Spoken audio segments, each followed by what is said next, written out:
live beta. So I've applied for that, but not been approved on that yet. Yeah, I've not been approved either.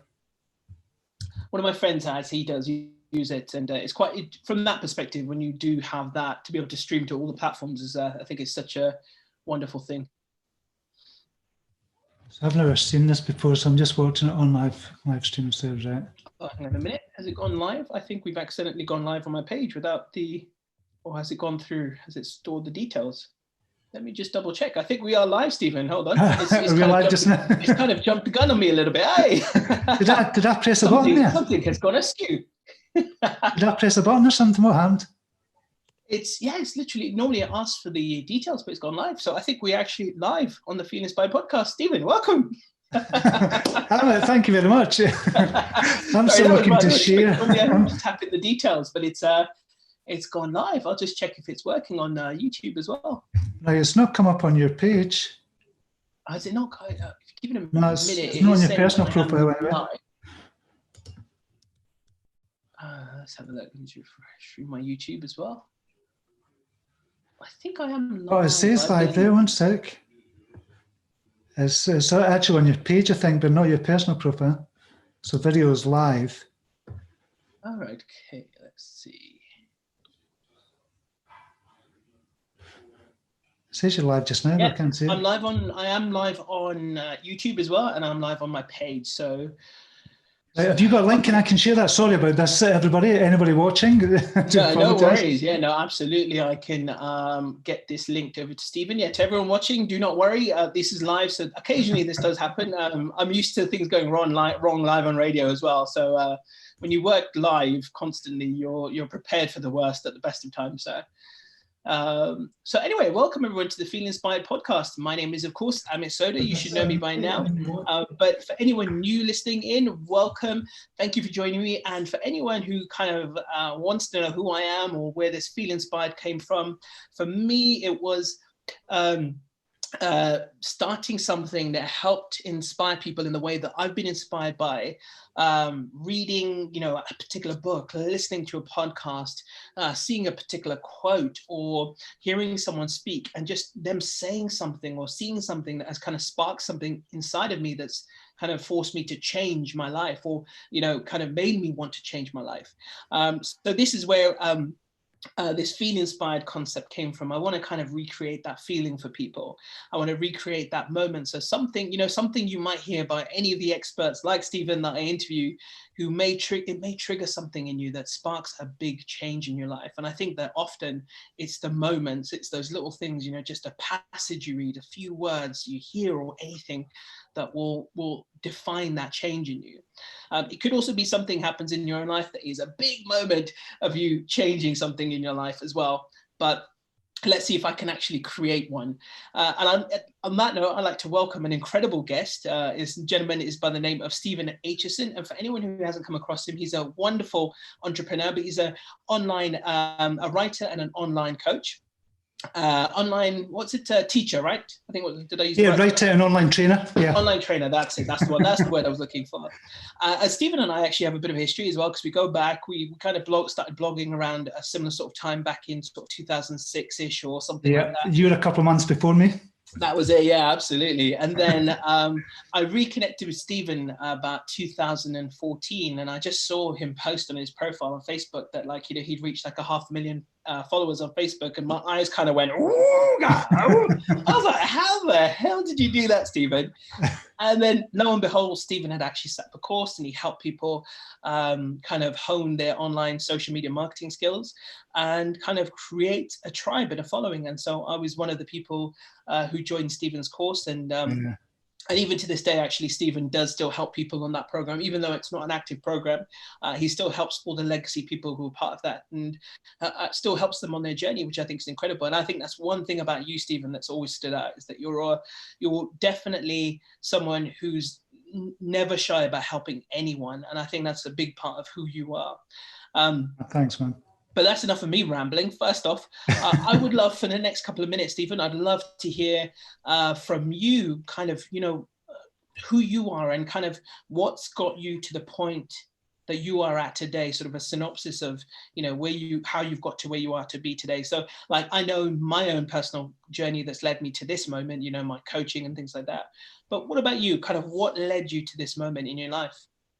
I think it happened in my kind of 20s. It really, I was kind of trying, you know, you're trying to figure out where you want to go in life, what path you want to go down, what you're passionate about. You ask all these questions. And I thought, okay, the thing I really want to do most is help people in some way. I didn't know how. I just knew I was good at relating to people and kind of listening and helping people. So we were kind of in the east coast of Scotland at the time, and I thought, okay, I'm going to go to Glasgow and become a nurse. So I went to be a mental health nurse when I was about 24. But I'd done about 18 months of the university course there, and too much partying, too much having a good time. And I dropped out, if I'm being honest. But it wasn't, it was run like a business. The NHS, I think, was run like a business at the time. So I thought, it's not what I want to do anyway. I need to do something else. So I went to university, got my psychology degree, which I never, ever believed I would get, but I had to change that belief in order to go. So I'd done that and then thought, okay, how can I help people? I want to help people. So I started the blog in 2006 when you started it, and kind of as well, we were in a kind of circle, if you remember, with Leo Babauta and people like that. Yeah. Do you remember when we used to do blog carnivals? That memory popped up in... Yeah. Yeah, that was weird. Did you get a memory on Facebook for that? I think I did, yeah. It was about 6 months ago. I saw a memory for a blog link, a blog carnivals, and I was like, oh my God, that brings back so many memories. It does, I know. Yeah, so from there, I kind of started... I thought I always wanted to do my online business as well. I always wanted to be my own boss and never hated working for people. Always have done, always will do. So I thought in 2012, I finally got to the point where I'd kind of written and kind of started and recorded 350 guided meditations. So in 2012, I was able to give up my job because my business partner at the time had made enough money for me to give up my job. And at the time, I was an alcohol and drug addiction counsellor, which I loved doing, but I loved the online stuff more. And then I become good on social media, on Facebook. Everybody asked how I was doing it. I grew a business from that. Then cryptocurrency came along. I grew a business from that. But the plan was always to write non-fiction and fiction books. And I was going to do that at 55. That was a long-term plan. But I thought, you know what? I'm going to do it early. I'm 51. So I'm going to start it this year. And this year, I'm going to be a full-time author. And this is where I am just now. Lovely. And actually, I was trying to remember, this isn't your first book though, is it? Well, I'd written a book from the blog. So I'd written a blog post, 100 Ways to Develop Your Mind. I thought I'm going to turn that into a book. Yeah, I turned it into a book. It made about £10,000 or something. And I never really bothered with that. And I should have stuck with it at the time because I could have been really kind of big on Amazon just now. But there's something else I was meant to do. But yeah, I've written another book, but it's not a real book. I don't class it as a real book. Yeah, I know what you mean as well. And I think there's a lot of people out there who probably think, oh, you're just a self-published author. You're not a real writer. And you're not a real writer until you've been published. And I think there is a lot of that mindset out there. But to be honest, the way I see it is that anyone who can write a book, self-publish or not, or just even an ebook for their blog, I think it's a lot of hard work. It takes a lot of dedication to get a book out there. And, it's because it's hard work writing a single blog post. That usually takes about between 5 and 10 hours, editing and kind of refining. And so when you're writing 20, 50,000 or 100,000 words, you can imagine how much work it is. Exactly. So was it for you during this kind of time of, again, going through that journey let's talk about, in fact, let's go dive straight into the whole beliefs thing as well. Were there any particular beliefs that you had which kind of held you back on that process that you...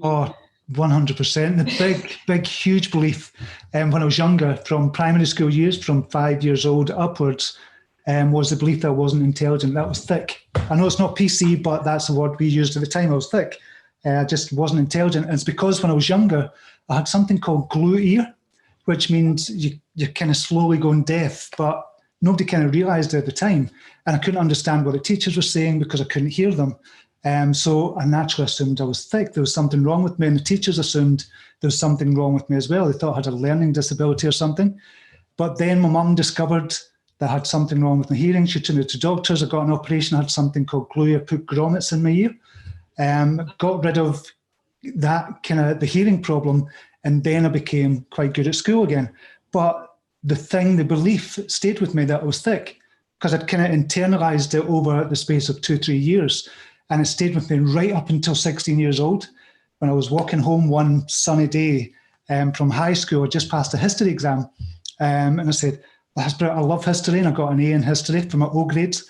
And I thought, do you know what? I can't be thick if I managed to pass an exam.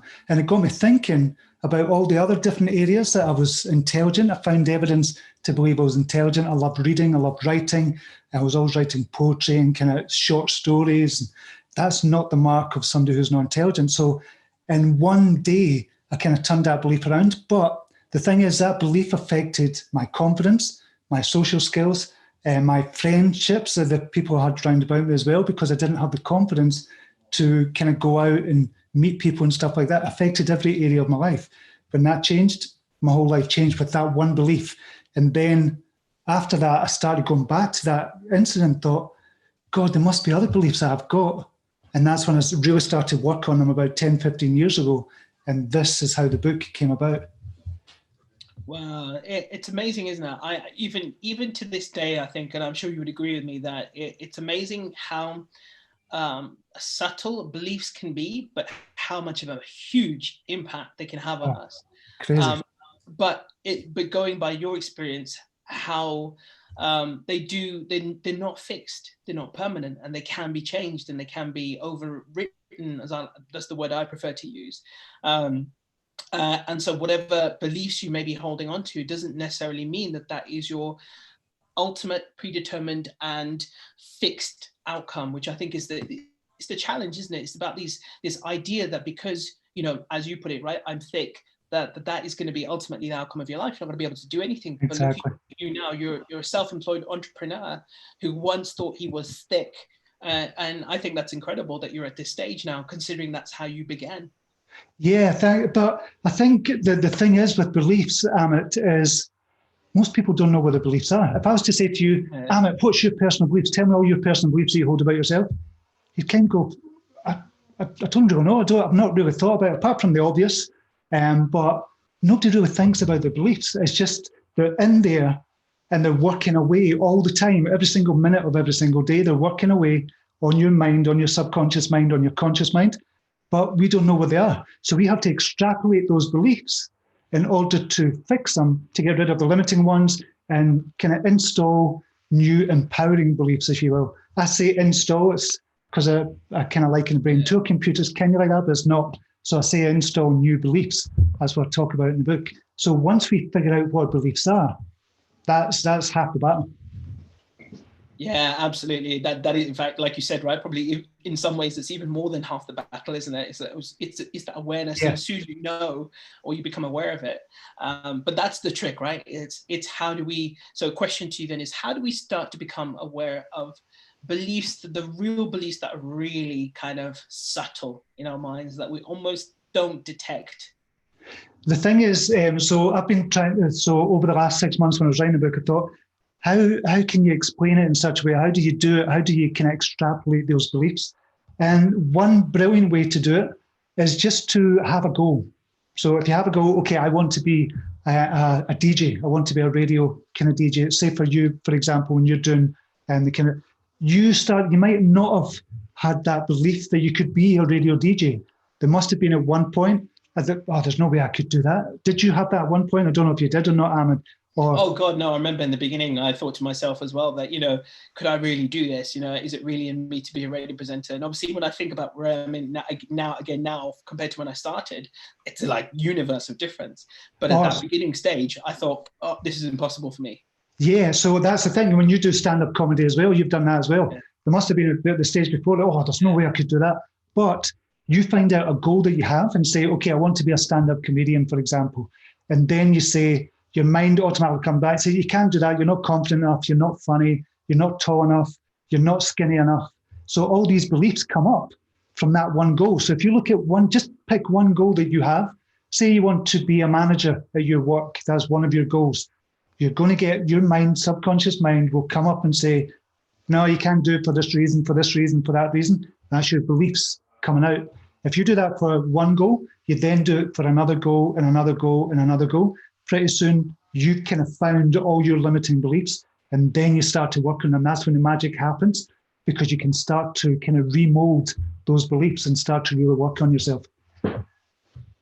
Would you say, because I think you address this in the book as well, that there's a difference between the beliefs you held when you were a child, like you mentioned earlier about, when you thought you were thick, as opposed to now, and overcoming some of those beliefs now? Do you think there's a difference there? Would you say it's easier when you're younger and it's harder when you're older? Would you say that in itself is an inherent belief that needs to be smashed?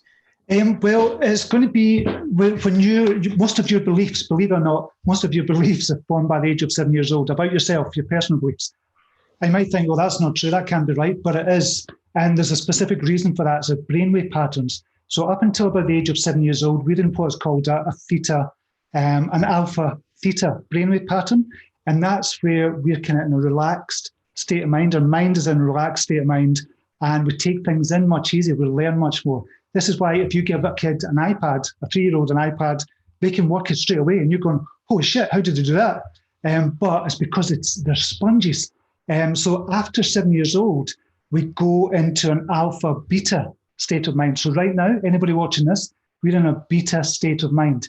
That's the brainwave frequencies that our brainwaves are kind of oscillating at just now between 14 and 30 hertz. And so we're thinking about other things. We're thinking about doing shopping. We're thinking about kind of picking the kids up. We're thinking about what games to play tonight because we're in lockdown. We're thinking about the news on TV. So we're in this constantly kind of evolving kind of world that we're in, and this is the beta state. But children are in a much more malleable state. So whatever you say to a child, they'll believe it. So what we've been told as children, we kind of tend to believe, and this is why most of the beliefs are formed by 7. However, when you're older, it's extremely difficult to change your beliefs unless you become aware of them. When you become aware of them, that's it. The game's over. You can do anything you want to do, and it really is. It's easy, but it's not as simple, but it's not easy, if that makes sense. So you still have to do the work, but it is a relatively easy process to do it. If that makes sense. Yeah, no, it makes perfect sense as well. And like anything, it's going to require a bit of effort, a bit of dedication, a bit of perseverance. It's not going to be a change overnight. It does take working on yourself a little bit. And I think that this is where, people like yourself and myself, and, I work with a whole fabulous team of coaches, and, working with someone to identify and then kind of pick apart that belief in some way. And I think that not always necessarily getting to the root cause, because I don't think that's always necessary, but understanding the dynamics of that belief, but then being able to then do something about it, overwrite it, change that thought, or make a tweak to it. There was I don't know if you saw, I put a video up the other day, and it was talking about I don't know, are you familiar with Jim Quick? What, sorry? Are you familiar with Jim Quick? Jim Quick, yeah, he's just brought a book out as well, yeah. Yes, yeah, that's right. Limitless, yeah, absolutely. Yeah. And he was on the Impact Theory podcast, and he was talking about working with Will Smith, and they were talking about what is your dominant question, and he asked Will Smith that question, and to which Will Smith replied. He said, how can I make this moment magical? How can I make every moment magical, was his dominant question. And that's why he lives such an amazing life, is that he's always thinking that question. And, that kind of blew Jim away a little bit, but he said, okay, how could you make that even better? And then Will Smith goes, yeah, I think I could actually. I'm going to ask, how can I make every moment even more magical? And it was just, it's just one word added in there, and it makes all the difference in the world and stuff. And I think that's, ultimately what it comes down to. It could just be a very small shift, but that shift could be gravimetric. Yeah, well, that reminds me of a story as well. I kind of told it, I forgot about this. So when I first started business, the only question I had in my mind was, how can I make more money? Because I needed to get money in order to give up my full-time job. So I kept asking, how can I make more money? And I looked at different ways to do it, tweaking landing pages, sales pages, products I had. How can I make more money? And it kind of wasn't coming. However, as soon, and I mean literally, as soon as I started asking the question, how can I help more people? That changed my business. And that's how I was able to give them a full-time job and really focus on helping more people. The money comes. The money comes when you focus on that question. The money will come. But if you focus on the question, how can I help more people? That is a game changer in business. It was for me, and it is for so many other people as well. Yeah, no, I couldn't agree more. I think that definitely is a fundamental mistake of anyone starting a new business, is asking that very simple question of, how can I start business to make money? Because I don't think that ever works, or at least it's very short-lived. Yeah. But as soon as you start getting deeper into why you're doing something, the why ultimately is going to be your driver that's going to keep you going. But if it's just money, I mean, definitely for me, I'm not motivated by money that much at all. Very small portion. I've realized that for me, enjoyment in what I do and satisfaction, this is money, and satisfaction, is way up there.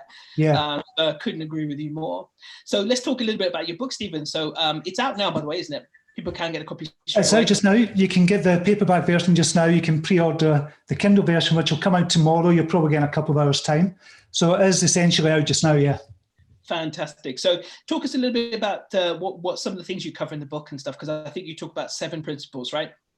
Yeah, so it's 7 beliefs that will change your life. So what it is, I've kind of tried to, this is the first book of many, but I've tried to give a holistic kind of view of kind of everybody's life. So the other books are going to focus on 7 beliefs about kind of your business, 7 beliefs about being a writer, about being a parent. But this one is kind of taking a holistic view and looking at 7 beliefs that will really kind of transform you. So say, for example, I am worthy. That's a huge belief that most people don't have. They don't think, nobody's ever told them they're worthy. Nobody's ever said to them, you are worthy, or they've given them a lot of praise for them to feel I am worthy. So if you work on that one belief, that changes so much of your life, because it's what I call a root belief. So if you've got the tree of beliefs, you've got root belief, trunk belief, branch belief, and leaf belief. Your root belief is something that's really fundamental in you. And if you install a root belief like I am worthy, it changes so many of your other beliefs, and it literally changes your whole life. So I've got 7 of those beliefs, root beliefs, that if you kind of install them, why I say install, then your life, you're just not going to recognize it this time next year. Literally, your life will be transformed. And the way you view the world will be transformed as well, because we see the world through a belief filter, if you will. So that's one section of it. The other section is the kind of methodology about how do you install a belief. So I'll give you the belief kind of formula in there as well. So I kind of talk about that, but there's something called the deep soul feeling method, whereby this is a fantastic 15-minute-a-day way to install a brand new belief, or get rid of a limiting belief, or overwrite, as you say, a new belief with an old belief. So that's called the deep soul feeling method, and it's a mantra. They've got a specific mantra you listen to 10 minutes, then you do some journal writing, but it only takes 15 minutes per day. In 30 days, guaranteed you will have changed at least one belief. And if you can change one belief, you can change 100. But we just want to work on one belief at a time. So you change your life one belief at a time. So there's loads of different things in the book as well that we kind of talk about. I don't know if you managed to get a chance to read it yet or not, Amit? No, I haven't actually. No, not yet, definitely. But I do want to read it. Brilliant. I can't remember. I think that was my fault. Actually, I didn't send you over a copy, so I do apologise. I was sitting there waiting. Should I nudge Steve, let him know I need a copy? Don't worry about it. I do apologise for that. That was my fault. I've just been trying to do 100 other things. But there's so much in that as well, because I think a lot of people say, I've tried to have a new belief, but my brain or subconscious mind keeps saying, oh, that's not true. When you say, I am worthy, your mind will come up and say, no, you're not. It'll just look at all that, and it provides you with evidence to show why you're not worthy. But that is something called cognitive dissonance. Now, cognitive dissonance means you cannot have 2 opposing beliefs in your mind at the same time. So you can't believe I am worthy while at the same time believing I am not worthy. So one of them overrides the other. So it takes time to kind of get the old belief that you're not worthy molten enough to override it with a new belief that I am worthy. But once you do it, that's it. It becomes a root belief that changes your big trunk beliefs, your branch beliefs, and your leaf beliefs. And it just affects your whole life, literally. So we talk about cognitive dissonance. We touch on that as well. But there's so many things. Beliefs are just a fundamental part of every single thought you think, every action you take, everything you do. It determines the type of partner you have.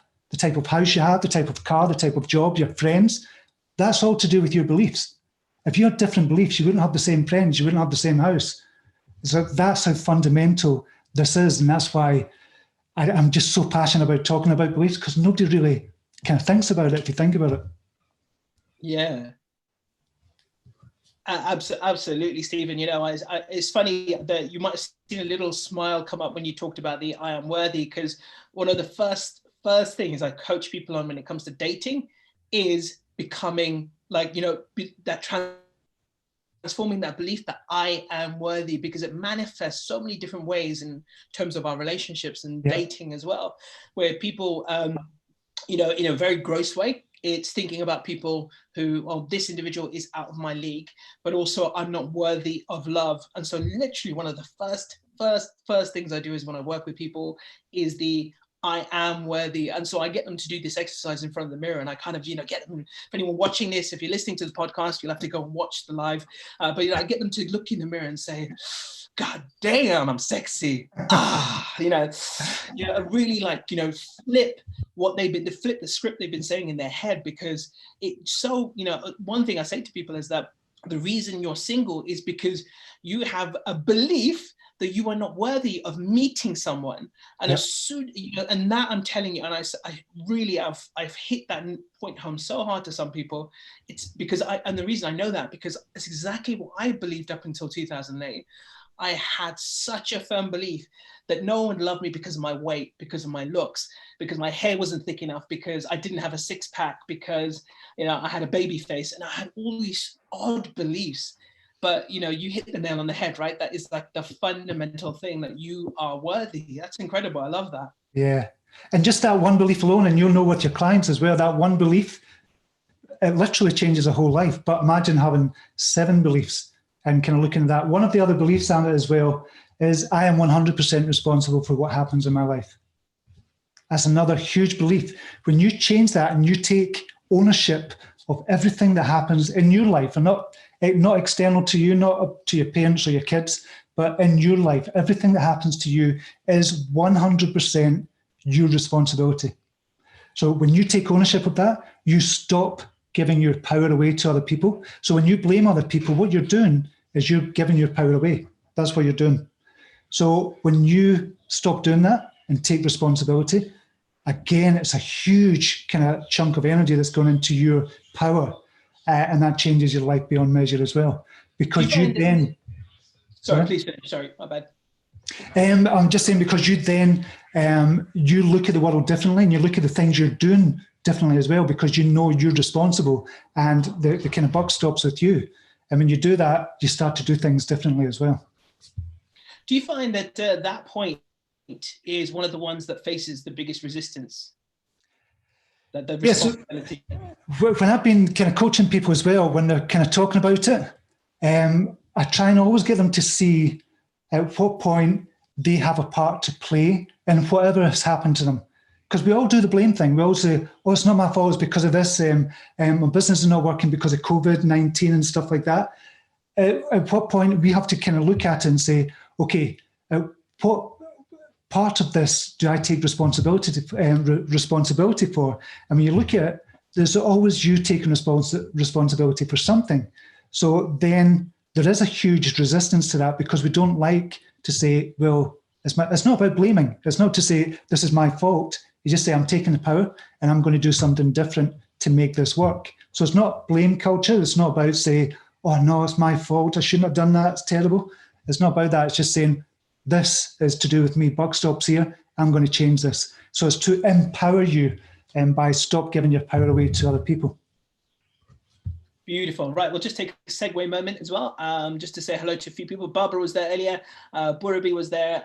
We've had quite a few people just say hello from where they are from as well. If anyone has any questions for Stephen as well, definitely drop them in the comments. Hello from Germany, hello from Pakistan, hello from Spain, hello from Mauritius. I loved your explanation about your book, Believed in You, Brother Steve. That was from Josephine. Thank you. And to anyone who's just joined as well, I have the amazing, incredible Steven Aitchison on the podcast today. We're talking about his book, The Belief Principle. And so we're talking about this because I think that, you know, a lot of the challenges we face in life are rooted in our beliefs. Yeah. And if you really want to sort of make a massive change, then it has to start, it has to start somewhere. And I think probably the belief is the first element of that. I don't know if you've read or listened to David Goggins' book, Can't Hurt Me, Stephen. I know the book, but I've not read it yet, no. I'm listening to it on Audible at the moment on my walks, and obviously I've known about his work for ages, but I've only just got around to sort of getting the book actually. And for anyone who knows, he doesn't mince his words. He doesn't. He's not a wrapped in cotton wool type of character. But again, he talks a lot about his beliefs in the beginning and thinking about his upbringing and where he was. He lived in a very racist neighborhood, believing that he would never get anywhere with life, but he kind of readjusted his belief and then even went further, and he kind of made this belief that he could be the baddest motherfucker on the planet. And he kind of totally flipped it on its head. And when you start reading and delving into the detail of his journey, it's like I was listening to a chapter today, and I was just like you just kind of, oh my God, I can't believe he did that. But it all stemmed from his belief about him and what he was capable of. And as soon as he made that new belief about himself, he kind of tackled everything head on, no matter what came his way. And even to this day as well, he's still doing some crazy stuff. He's still doing ultra long distance runs, and he still works as a firefighter. Just for fun, because he wants to push himself. I mean, how many people do that as well? Exactly. It's absolutely incredible.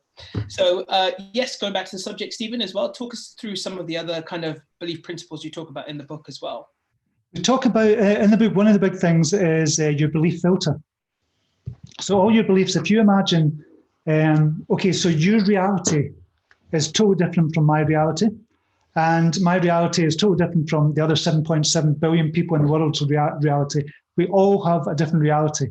And it's because we're looking at the world through the eyes of a belief filter, or lots of different belief filters. So if you imagine here is where the world is, and you imagine this is where your eyes are, you're looking at the world and you're looking at it. The space in between is your belief filters. So it's all the different beliefs that you have, hundreds of them, and that'll be the way you see reality.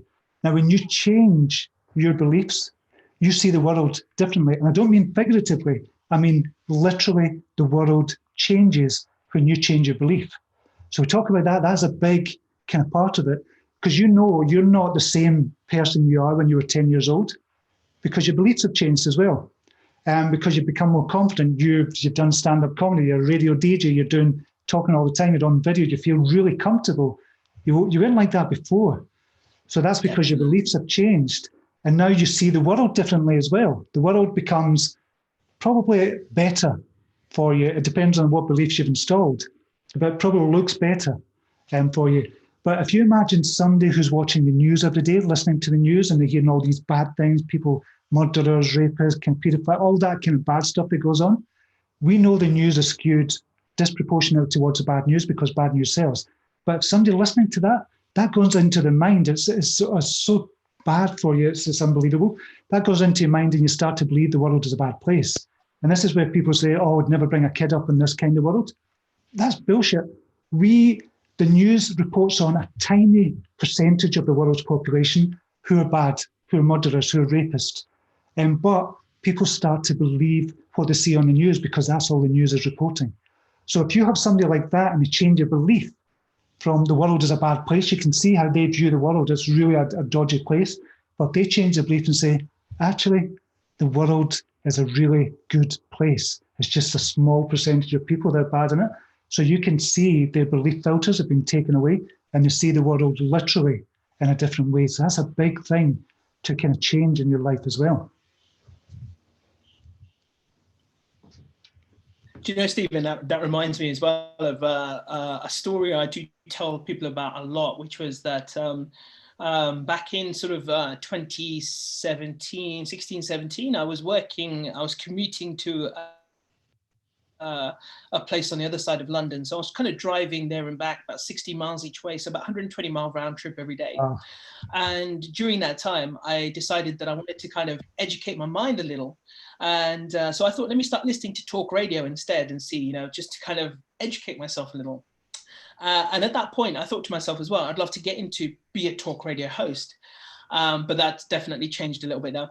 But I was listening to this talk radio, and it was so negative, but I didn't realize at the time it was actually having an impact on my mental health. Yeah. And over the course of 3 months, I started to get depressed, and I hadn't felt like that in years. And at first, it didn't twig in me as well. I didn't know the reason why, and I was thinking, why am I feeling so down, so low? I don't get it. Nothing has changed. And then I had that thought. I thought, let me just switch off the talk radio and just start listening to music again, like I was. And I switched off the talk radio and I started listening to to music again. And within a week or two, I started to feel like myself again. Yeah. But it was amazing that listening to that was having such a detrimental impact. And I consider myself someone who's got quite a sturdy mental nature. Yeah. But it really got in there. But it was, like you said, it started affecting my filters, and I started seeing the world in a different way, started seeing the negative and the more destructive side of the world, or people's personalities.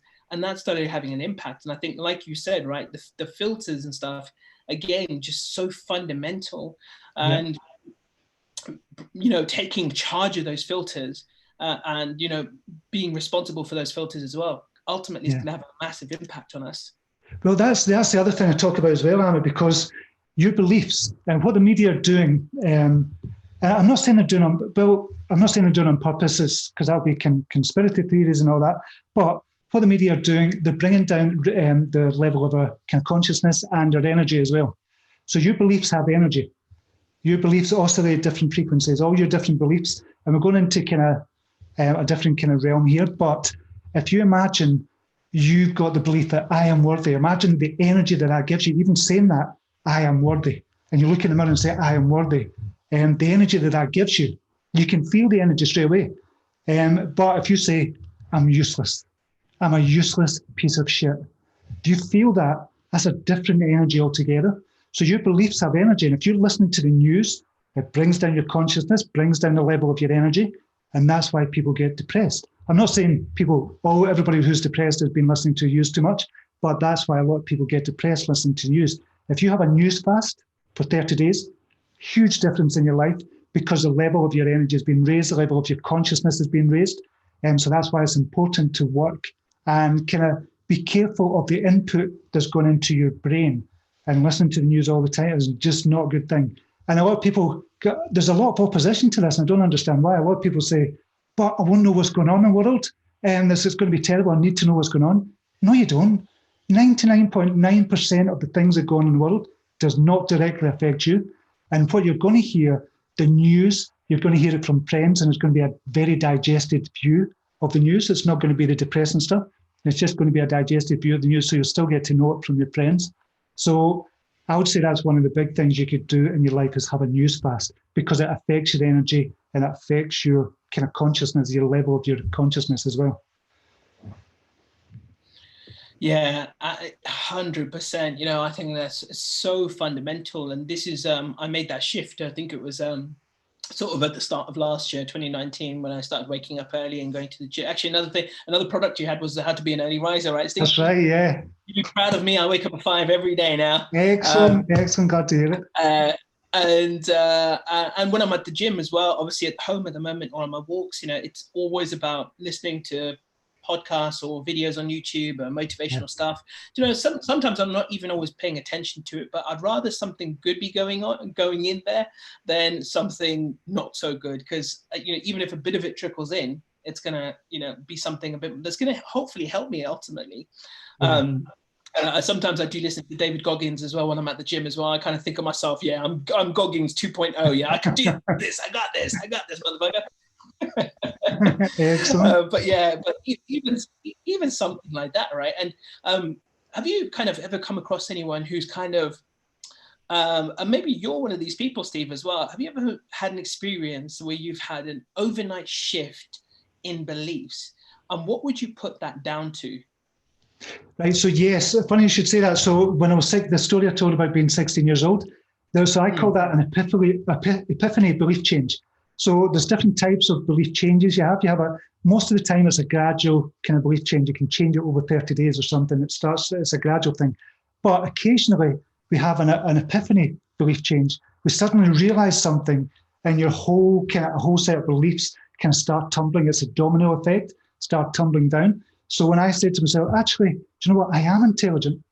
And then so many other things started kind of crumbling before it. Just say, well, I can be confident, I can be social, I'm quite funny and stuff like that, whatever you want to believe. So that is an epiphany belief change. And that's a big thing, but it rarely happens. So when you read this book, some people are going to get epiphany belief changes. They're just going to go, holy shit, that's a holy shit moment. If you can give a holy shit moment in a book, that's brilliant, you've got it made. But when they do that, then there's a belief shift straight away. But usually it's gradual. But there's other times when there has been epiphany belief changes for lots of different people. Religion is a key, would be a perfect example there. Some people just switch on to God. They've never believed in God for the whole of their lives. And then suddenly there's a belief shift there and they start going to church and they really start to take it on. So that kind of thing could happen. But generally, it doesn't happen unless you have that kind of moment of realization. Absolutely. By the way, you just got me thinking with that holy shit moment. Maybe I'll rename my podcast the Holy Shit Moment Podcast. Holy shit! Mine is the more polite name for it. Yeah, the Feel Inspired. That's the civil name for it. I love that. Though. I absolutely love that. Talk us through a couple of other bits in what people can expect, or sort of kind of, things that people maybe are not aware of about their own beliefs that they might come across in the book that will make them kind of think a little bit and address some of the areas in their life as well. What else can people expect? I think one of the things I talk about in the book as well, we all recognize, is the big I am.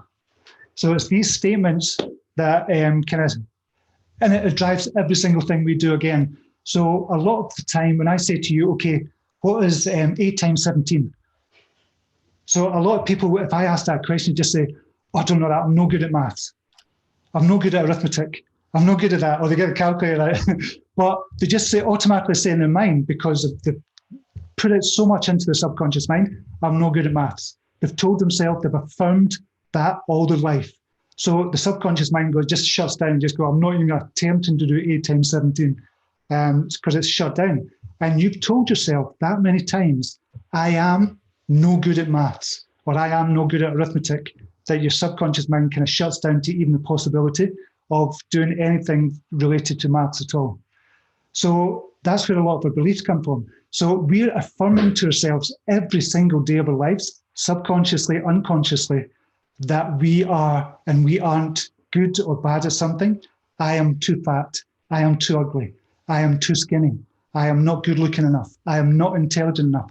Usually starts with an I am statement. And whatever you say after the I am statement, you are. That is you are that person, whatever you say after the I am statement, or predominantly say after the I am statement. And when you try to change that, that's when cognitive dissonance kind of comes in. So we have to be mindful of how we're talking to ourselves, even in silly wee conversation, because a lot of people say, oh, I've not got a good memory. My memory is hopeless. You're affirming that to yourself every day of terrible memory for faces.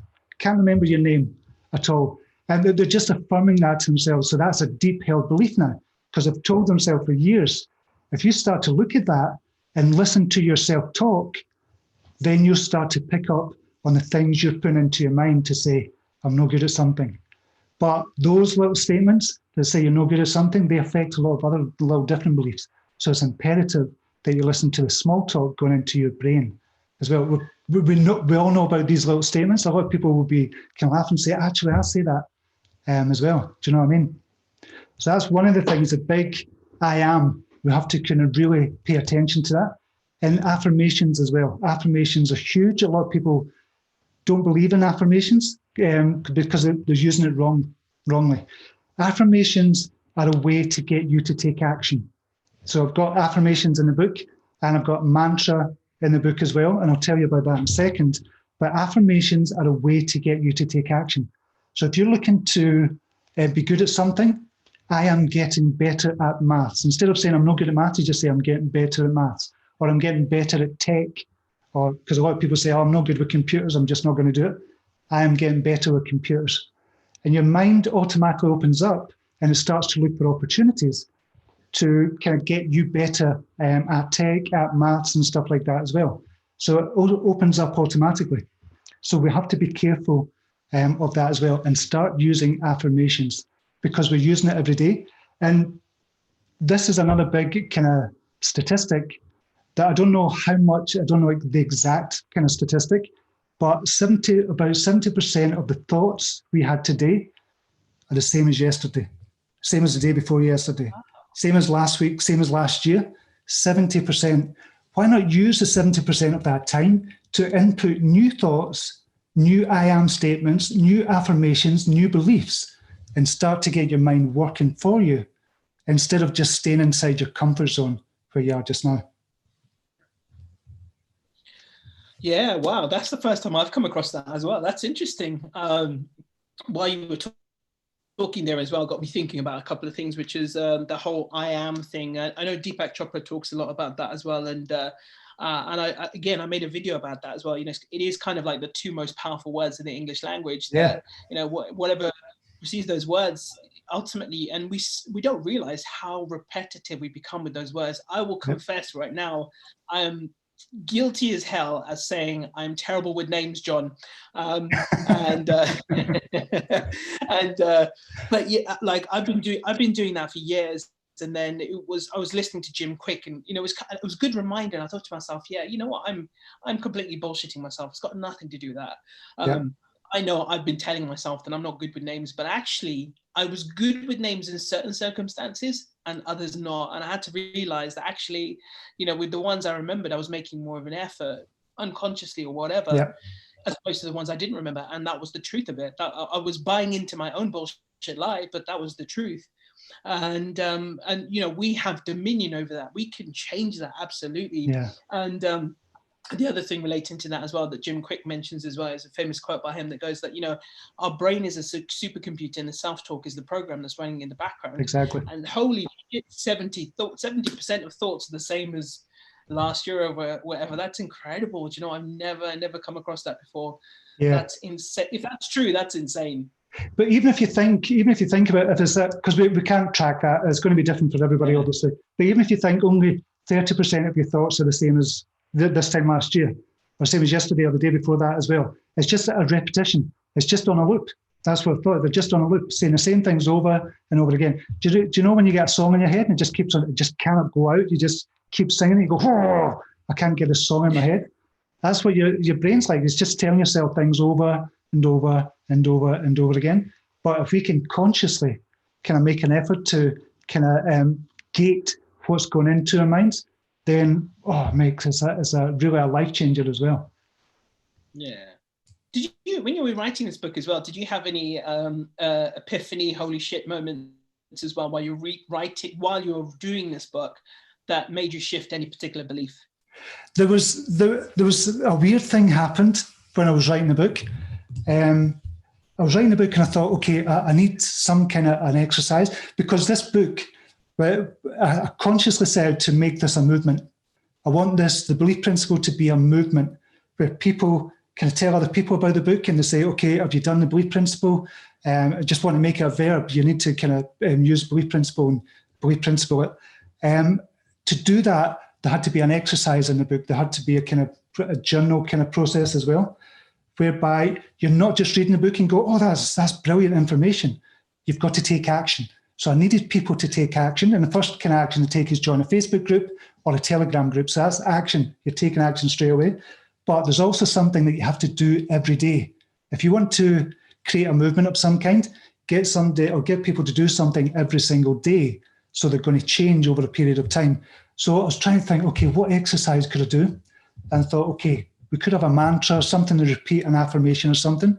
So I kind of go out jogging about 6 o'clock in the morning, and I've got this place where after a jog, I'll walk half a mile and go kind of meditate on a bench at the grounds of Glasgow University. It's just beautiful, looks like Hogwarts. It's just an amazing building. So I sit in the grounds up there and meditate for 50 minutes. And when I was doing that after a couple of weeks, something came to me, and it was just a mantra. And it was, I am the light, I am the love, I am the universe, I am the energy. Well, it's I am the light, I am the energy, I am the love, I am the universe. And you just repeat that over. So I repeated it for 15 minutes over and over. And I kept on doing it. I still do it today. And it just changes the way you see the world again. Because when you feel that, you've got to feel the beliefs within you as well. When you're trying to install a new belief, it's all about the feeling as well. It's not just about kind of giving lip service to the belief, saying, I am this, I am, because you could go, I am worthy, yeah, I'm worthy. But you've got to really feel it. So I am the light, feeling that you're part of something bigger than you, the universe, whatever you want to call it, the God force, the universe. But I am the light, I am the energy, I am the love, I am the universe. And that is part of the deep soul feeling method that's in the book. That's a kind of specific 15-minute per day exercise you do in the book. If you do that every day, and I've noticed a huge difference in myself, but it was weird that came to me. I don't know where it came from. So I'm just going to say it came from the universe, and it was just a beautiful thing to hear. And those kind of 4 phrases, it's just beautiful to listen to. I thought, that's it. That's going to help create the movement as well. Love that. That's beautiful, Stephen. And it's so simple, isn't it? It reminds me a bit of the Ho'oponopono prayer as well. Very simple, 4 lines that you just repeat over and over, but feel it at the same time. And I think that's what makes the difference. Yeah. Have you, writing this as well and kind of going through this journey, are you at a stage where you kind of have acknowledged any particular beliefs that you still have right now that you feel like you are working on for yourself, that you need to shift? Yeah, but I shifted a belief when I was writing the book, and that was a belief that I'm not a writer. I'm no good at writing. I'm not an author. What have I got to say? Why would people listen to my words? Do you know, it's that imposter syndrome. And then you go, oh, yes, absolutely. We all have that, don't we? We all have that when we're trying to do something outside our comfort zone. Because for this, the book cover was designed in 2014. Because I've made a website. I got a website together in 2014. Got the book cover designed, the name of it, the belief principle, all kind of came to me. But I've never done anything for 6 years because business took off, actually. And that's when YDF kind of came about. But that I had to change the belief that I am a writer. I'm going to be I am an author. That was the thing. I am an author. So I really had to kind of work on that big time to say, finish the book. I am an author. You're an author. I am an author. Finish the goddamn book. So that was it. That was one of the big beliefs I kind of changed. So I am now an author. Love that. That's a good one. Perfectly and aptly timed. I love that. Thank you so much, Stephen. I've absolutely loved chatting to you, and I think this is a subject that definitely could talk about for hours and hours and hours. Yeah, definitely. And it's been an absolute pleasure chatting to you about this subject, isn't it? It is just phenomenally powerful. I think once you delve into this and you kind of do a bit of self-reflection, you kind of really take an honest look at yourself, get brutally honest with yourself and look at what's holding you back. And, I'm one of these people, I've got plenty there, which, I work on, but, I smash through some of them. Some of them I, take a bit longer, but I truly believe that all of them are just fluid and things that can be changed and can be adjusted or tweaked. And there's no such thing as permanence in that respect. When it comes to our beliefs, it's just either something we choose to hold on to, or we don't. And that for me is the bottom line. We can make a choice in any moment to change those beliefs and believe something amazing about ourselves, something powerful, something that's empowering, not just for ourselves, for people around us, for our families, for our community. Exactly, yeah. 100%. So if you're someone who's listening to the audio and you feel like seeing 2 really, really handsome guys on a podcast, then obviously go watch the live on my Facebook page, on Stephen's Facebook page. And what I will do is I will add all of the links once we're finished and upload the audio to the podcast as well. But Stephen is always reachable. You can get to him, obviously not you. No one's out to lynch you, Stephen. You can reach Stephen mainly via his Facebook page. You're on Instagram quite a bit as well, and on LinkedIn, I believe. And I'll add your socials at the end as well. But Stephen is one of these kinds of people who, honestly, if you ever reach out to him and ask him for a bit of help, he's the kind of person who would kind of, yeah, of course I will, I'll help you out. Oh, don't tell people that. I meant, sorry, no. What I meant to say was buy Stephen's book. If you buy Steven's book, he'll help. No, I'm kidding. Yeah, exactly. But yes, no, absolutely. Do go grab this book as well and read it. I think it's amazing, especially during lockdown. Add this to your reading list and go grab it. And I think start working and smashing through some of those beliefs. Any final thoughts, Stephen, from you about beliefs in general, and let people know as well the best way to connect with you? Yeah, probably the best way to connect would be, like I say, the Facebook page or LinkedIn. LinkedIn, you just type in my name, Steven Aitchison, in Google. You'll find it. You'll find all of the kind of links there as well. Or author@thebeliefprinciple.com. You'll be able to write to me there. But I've got links in the book as well. And you get, with the book, you're going to get a little mini course. You're going to get resources, MP3 downloads of the mantra as well, the Deep Soul Feeling Method. You're going to get that as well. And you'll get to join the groups as well. So that's going to be great as well. But parting thoughts would be just look at one goal that you want to achieve in your life. Just one goal. That's it. Just even a small goal. It doesn't have to be a big, humongous goal. Look at one goal and then say, okay, what beliefs do I need to install, or what beliefs do I need to have to reach that goal? When you do that, you've started working on yourself. You've started that process. Such a simple thing to do, but such a powerful thing to do at the same time.